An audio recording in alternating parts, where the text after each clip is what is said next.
Hi guys, welcome back to another video. This week we have another graphite tutorial, but this time I am drawing a squirrel. Last month I uploaded a tutorial on how to draw a fox, so if you haven't seen that, please check it out as a lot of the methods and techniques are the exact same with this drawing.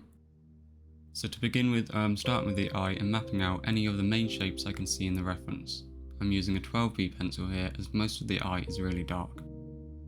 I do have a sketch to follow which I have laid down by lightboxing a printed photograph, but a lot of the smaller details are not sketched in, so I'm having to map them in myself. Now this eye is the darkest part of this drawing, so I want to make sure that I'm getting as dark as possible. So I'm applying some pressure with a soft lead pencil, but even in the darkest areas I can see some slight variation in value, so I'm having to control that pressure to create some differences in value. The eye is smooth and glossy, so I'm also making sure to fill in the tooth of the paper so that no white is showing through. This is much easier when you have a smooth paper like the one I am using. All of the materials I used in this drawing will be listed in the description.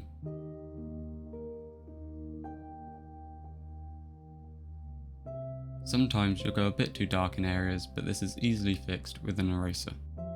The only thing you really need to be mindful of is keeping any pure white areas untouched, because although the eraser is great for lightening areas, it can often be hard to erase back to a pure white. Once I have finished detailing the eye, I move on to the nose area and start working from left to right, in order to minimise smudging. Just like in the fox drawing, there are three things I'm thinking about when drawing this fur: the length, direction and tonal value. So especially in the face area, this fur is extremely short, and at this scale it can be hard to capture the tiny details. So if you want to make things easier, you can always scale up the drawing. It may take longer to finish, but it will be a lot easier to draw the finer details. In my reference, I can also see that there are a lot of light hairs, but I can only add tonal value to the paper. So instead of drawing them light hairs in, I am leaving lots of little gaps in between the dark hairs so there appears to be lighter hairs. And as for the direction of the fur, I am just following my reference as close as possible.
Now as I move further to the right, merging into the neck area, the hairs are slowly getting longer. The difference in the length is extremely subtle, but is definitely there. I have to make sure that I'm studying my reference constantly so that I am picking up on these tiny changes and details. There are also areas in the reference where the fur is less defined and more out of focus, such as the chin and lower neck area. For these areas I am staying true to the reference and not forcing any detail. If you have a high quality photo and there are areas which are out of focus or it's hard to see them tiny details, do not try and make it up and add your own detail. Them out of focus and softer areas are going to add depth to your drawing and make it look far more realistic. However, there are times where I do not stay true to the reference. Just like my fox drawing, there were areas of fur which were being highlighted against a darker background, but I wanted to keep my background white. So then white hairs wouldn't show up against a white background, so all I did in these areas was add some slight separation with a few darker hairs. And now I'm moving on to the paws and slowly work my way up the arm where you start to see small patches of darker fur. The texture is very similar to the forehead area with lots of gaps in between each mark to create the illusion of some hairs getting highlighted.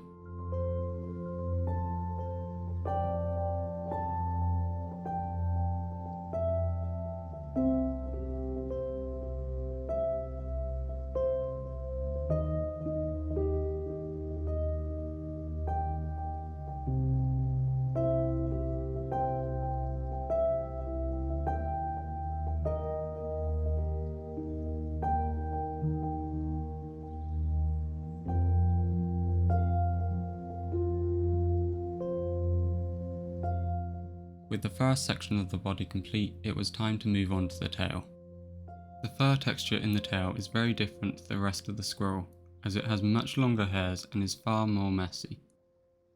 So to begin with, I am using the embossing technique using a small embossing tool to indent the paper with long hair-like marks. These embossed marks will then stay white when I go over them with a pencil. For these marks, I'm varying the direction a lot more and also curving the hairs, making sure that they follow that of what I can see on the reference. And then when adding the dark hairs, I start with a harder pencil and slowly work my way up to a softer lead. And with each hair, I'm making sure to taper the ends by making a quick flicking motion at the end of each line. For these hairs, I am also holding my pencil further back, which will loosen up the marks and add that scraggly and unkempt look to the fur.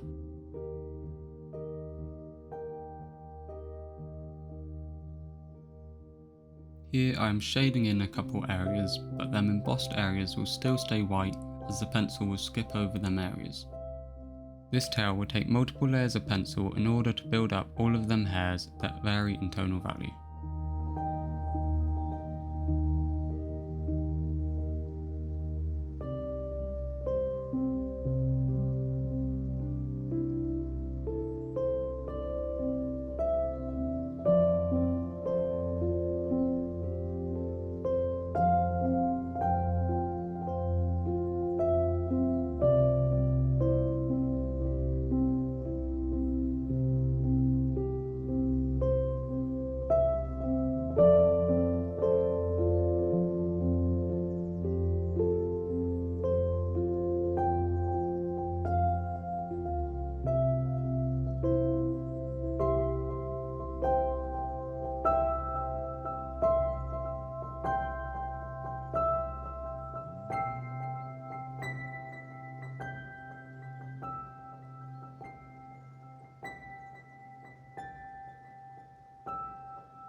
I then switch back and forth between the tail and the body, slowly work my way down and completing the squirrel. For the area where the back meets the tail, there is a shadowed area, but before you can add that shadow you need to make sure that you have embossed the white hairs of the tail that overlap the back. Most of the process you will work from back to front, however when embossing we need to get them frontmost white hairs embossed before we can add the darker areas behind.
And now we have finally finished the squirrel, but there was still a little extra to complete.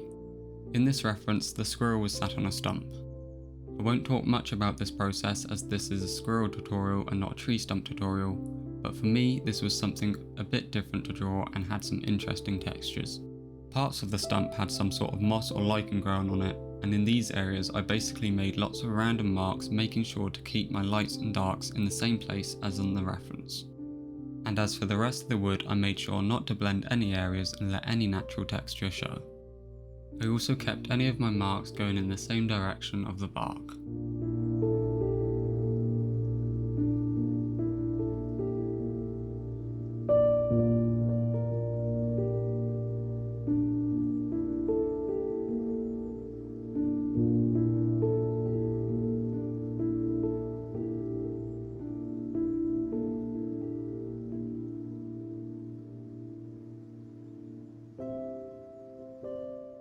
And with that complete, there were just some last finishing touches to do.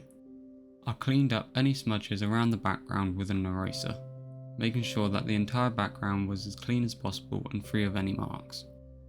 Then made some last few adjustments, like darkening a few areas that didn't quite match the reference and checking if I was happy with the overall contrast and transitions between the values. And finally adding them whiskers with a fast flicking motion. If you have enjoyed this video or if it's helped in any way, please consider liking the video or subscribing if you haven't already. Thanks for watching.